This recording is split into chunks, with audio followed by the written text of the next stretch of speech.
Bismillahirrahmanirrahim. Assalamualaikum warahmatullahi wabarakatuh. Bagaimana anakku kabarnya hari ini? Sehat semuanya ya? Alhamdulillah. Semoga kita selalu diberi kemudahan Allah, diberi kesehatan oleh Allah, dan semoga pandemi ini segera berakhir sehingga kita dapat bertatap muka seperti biasanya. Oke, anak-anakku. Sebelumnya marilah kita awali kegiatan pada pembelajaran ini dengan membaca basmalah bersama. Bismillahirrahmanirrahim. Baik anak-anakku, untuk materi yang Bapak sampaikan hari ini adalah tentang bab yang kedua, perkembangan dakwah Rasulullah periode Makkah. Ya. Alangkah baiknya sebelum kita masuk dalam perkembangan Islam pada masa Nabi Muhammad periode Makkah, ya, kita harus tahu dulu kelahiran Rasulullah SAW. Rasulullah SAW, ya,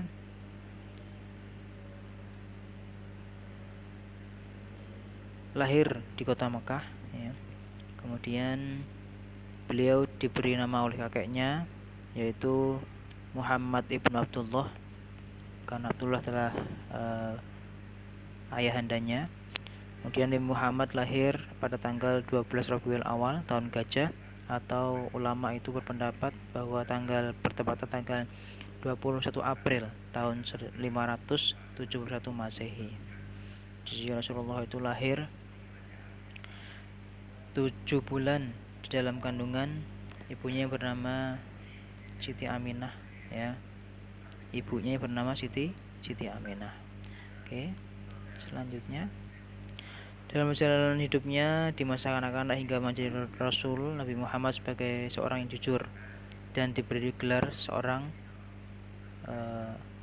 Al-Amin, atau orang yang jujur, berkepribadian yang tinggi, ya. Sejak kecil hingga dewasa, Nabi Muhammad tidak pernah menyembah berhala dan tidak pula memakan daging yang disembelih untuk persembahan kepada berhala-berhala di waktu itu. Untuk mencukupi keperluan hidupnya sehari-hari, beliau mencari nafkah sendiri hingga kemudian beliau menikahi, ya, seorang putri, yaitu Siti Khadijah pada usia 23 tahun.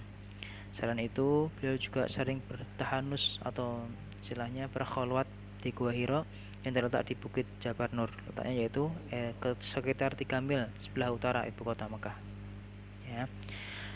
Rasulullah SAW lahir kemudian menjadi Rasul, ya, menginjak usia 40 tahun. Pada malam ke-17 bulan Ramadan bertepatan dengan tanggal 6 Agustus tahun 600 Masehi, ketika Nabi Muhammad sedang berhatanus di Gua Hira, datanglah malaikat Jibril membawa wahyu yang menyeru kepada Nabi Muhammad, ya, untuk membaca Iqra. Ya Rasulullah, Iqra ya Rasulullah, bacalah. Dengan terperanjat beliau menjawab, aku tidak mendapat membaca, ya. Kemudian ketika itu Rasulullah tersontak kaget dengan hal tersebut, maka terburu-burulah Rasulullah untuk bergegas untuk turun, kemudian pergi ke rumahnya dan bercerita kepada istrinya, ya. Gambar ini adalah gambar Gua Hira yang tempatnya sangat tinggi dan banyak bukit-bukit, banyak batuan yang sangat kasar di sana.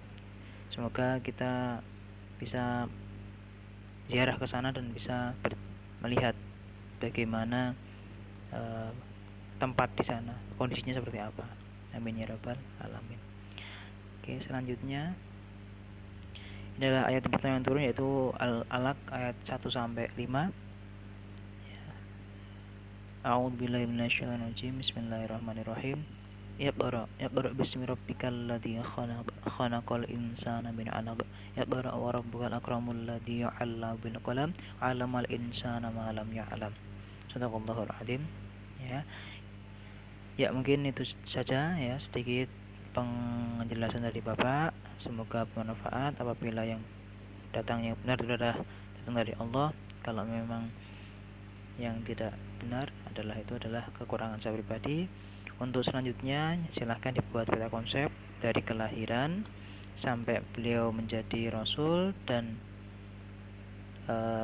ya, jadi kelahiran sampai beliau menjadi dibuat peta konsep sehingga nanti di buku catatan kalian terdapat kegiatan pembelajaran. Ya, terima kasih. Wassalamualaikum warahmatullahi wabarakatuh.